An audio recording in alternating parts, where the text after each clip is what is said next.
Hi everyone, this is Priyanka, and today let's talk about relationships, and particularly the relationships between the spouse or the partners. So, we all feel or we all want to marry someone who's just like us, but by default, we usually end up marrying someone who's actually entirely the opposite of us. Have you ever thought why? One reason, yes, that opposites attract each other. But what is the other reason behind it? The very important reason behind it is that our major life lessons, our learnings, come through our partners or our spouse. Because if you think about it, major portion of your life you spend with your spouse. That is why your spouse is also called your life partner. So, if you're going to stay with this one person more than that you have stayed with your parents or your siblings or your friends, so then obviously your life lessons are going to come through this partner of yours. And that's the reason why we often feel irritated, agitated, angry, or upset with our partner.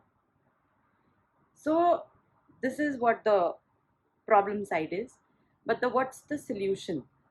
So, the solution is that we need to understand that every individual communicates in a different language. By language, I do not mean that uh, Russian or Chinese or Latin or Greek.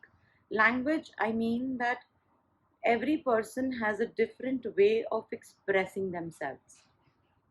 Some people are very physical, like they will express themselves verbally, they'll be very loud and clear in what they want and what they don't want.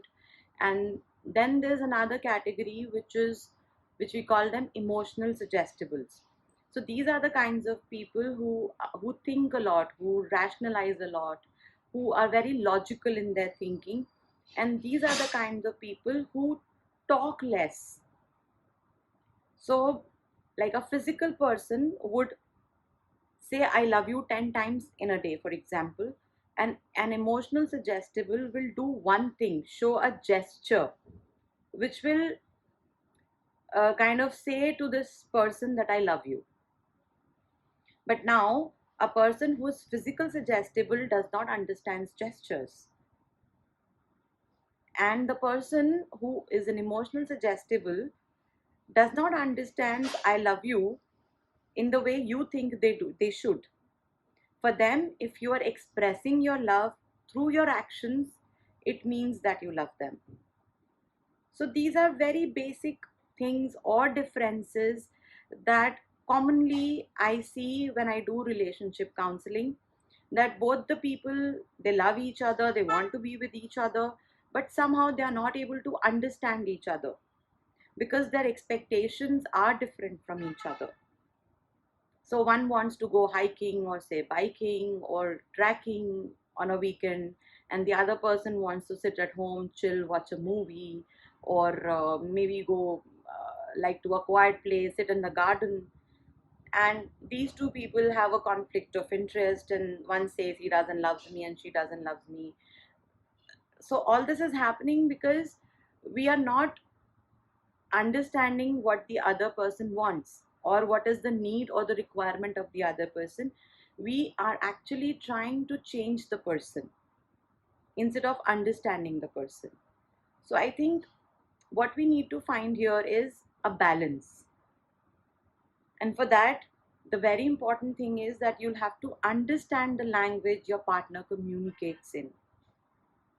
And then the other thing is to find the balance between what you like doing and what your partner likes doing, how you communicate and how your partner likes to communicate. To understand what your partner is trying to say, maybe non verbally, and your partner trying to understand what you are trying to say when you're verbal about it. Like, for example, if you like to go out on a weekend and your partner likes to stay at home, so maybe 2 weekends you can go out and 2 weekends you can stay at home.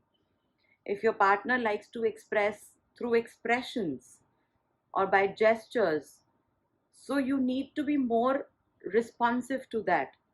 You need to be more verbal in acknowledging and appreciating the efforts the other person is putting in. If your partner likes to be hugged or likes to be told that you love him or you love her verbally, or physically the person needs you more around, so then, and if you're an emotional suggestible, then you need to make a little more effort to cuddle or to hug or to say I love you to your spouse or your partner more often.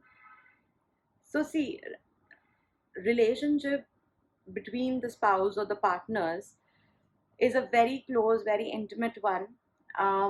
Plus, there are lots of adjustments and lessons that we have to learn with each other.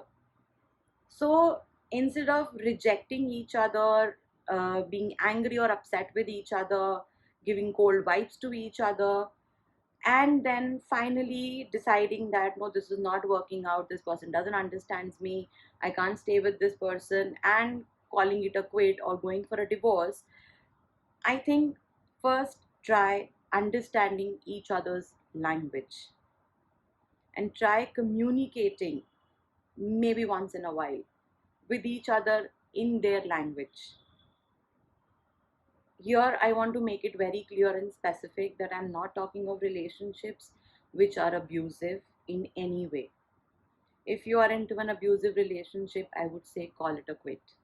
But then, if you are in a relationship where you really love each other, but then you don't agree with each other, where you have small little disarguments, arguments with each other, or there is a communication gap, then I think a marriage is worth giving a try.